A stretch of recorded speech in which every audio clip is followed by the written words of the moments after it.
President Biden and First Lady Jill Biden will travel to the Hawaiian island of Maui today, where they will see firsthand the devastation caused by the wildfires earlier this month. At least 114 people confirmed dead at this hour, hundreds more still missing.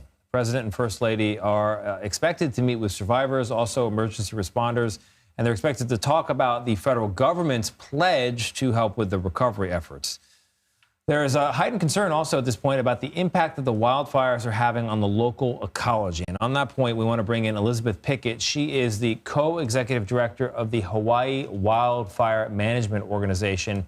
Thank you very much for being here, Elizabeth. Now, this question will seem counterintuitive because we're talking about a fire on land and the questions about coral reef in the ocean, but they're linked somehow. Talk to us about that connection and the impact the fires are having on the reefs. At first, it may seem counterintuitive, but thank you for the question, because a lot of the time that we're talking about fire, we actually are able to inspire action and mitigation just because of its connection to coral and water quality. So in Hawaii, we have steep slopes.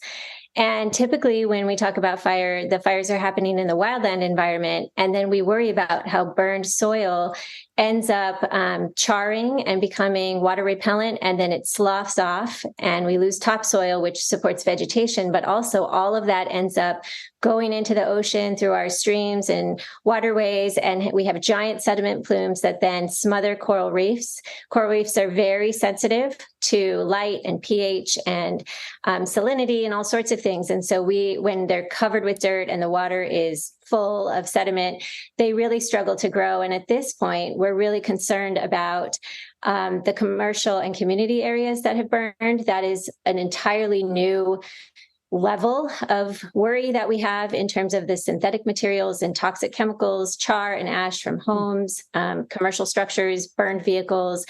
And so we're in a whole new territory of worrying about what will end up in our water. So it's coral reefs, it's our water quality, and all of that has direct implications on our health, our sustenance, our fishing, our recreation. Our water and our coral reefs are really a huge part of life in Hawaii. So these are huge concerns that we're grappling with. A huge part of life in Hawaii. So Elizabeth, tell us a little bit about what your organization is doing to help in the aftermath to protect all of that.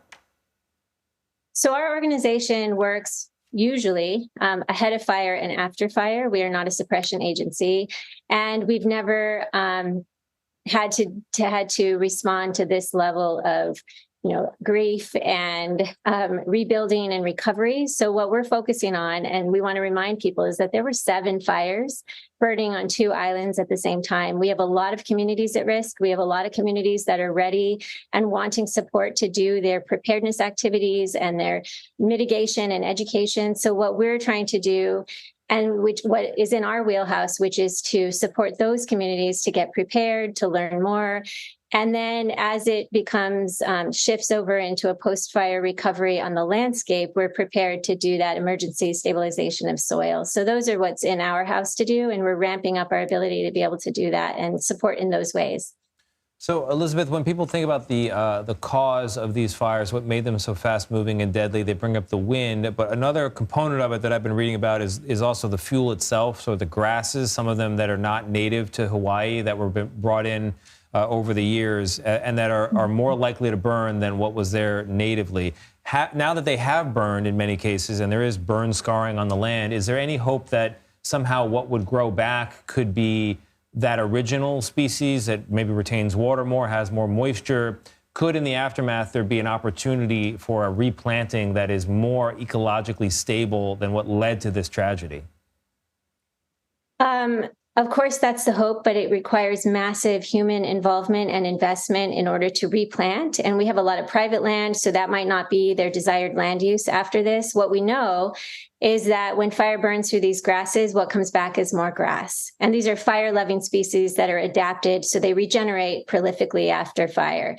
So our fire problem gets worse every time these grasses burn. Boy. It burns the edge of our forest, and what comes back is more grass. And so we call it the grass fire cycle, and there have been folks working on this for decades trying to figure out how to interrupt that. And so when you're talking about that cycle, Are there mitigation efforts that you can put in place now to prevent a similar disaster from happening in the future? Absolutely. We know how to strategically manage our vegetated areas so that fire has a hard time traveling across them. The tricky part has been, like I said, we have a patchwork of land ownership, and being able to support with carrots and sticks and resources and all the things we need. That vegetation management has been a hard nut to crack. And I hope now we can all learn together and figure out ways forward so that we can properly manage the vegetation so that any fire that does start doesn't have a chance to go so far so quickly. All right, Elizabeth Pickett for us. Thank you so much and good luck. Thank you so much.